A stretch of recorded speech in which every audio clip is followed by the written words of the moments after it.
Hey guys, today I'm going to be showing you how I make my vegan potato soup.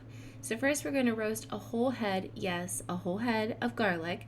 I do this by cutting off the tops, drizzling on about a teaspoon of olive oil and wrapping it in foil, and then pop it in the air fryer for about 10 to 15 minutes at 400 degrees Fahrenheit.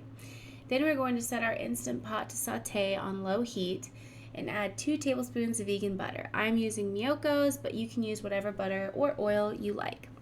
Once that's melted, we're going to add about 1 cup each of diced onion, diced carrot, and diced celery.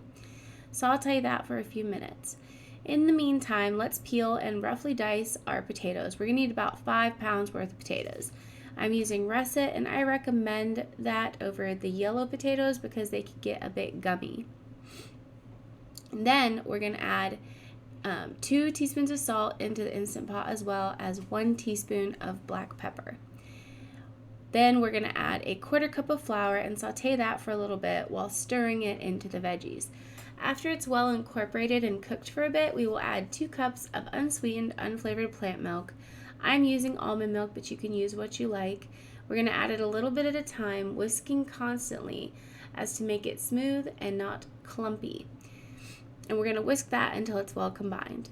Then we will add 3 cups of water and 3 bouillon cubes or enough bouillon paste for 3 cups of broth. Our roasted garlic should be done by now and cool enough to handle. We're going to want to gently squeeze without burning yourself. We're going to squeeze all of the garlic cloves out of the bulb directly into the soup. Now we're going to add our army of potatoes. Stir to combine, and then we're going to add 2 bay leaves. Pop on the lid and pressure cook on the soup setting for 30 minutes. While it's cooking, you can prep your optional but recommended protein. I'm cubing up a seitan ham I got from the Asian market that is basically seitan that is wrapped in a tofu skin, but you can use whatever plant-based alternative you would like. After letting it naturally release, open the lid and scoop out your bay leaves. Then we're going to use the immersion blender to puree the soup. You can also use a normal blender, just make sure the soup is cool enough first for safety. Blend until desired consistency. I like mine to be smooth and creamy. Then we're going to add our protein source and stir until well combined. Then optionally, I like to add juice from half a lemon. It really helps to brighten up this dish.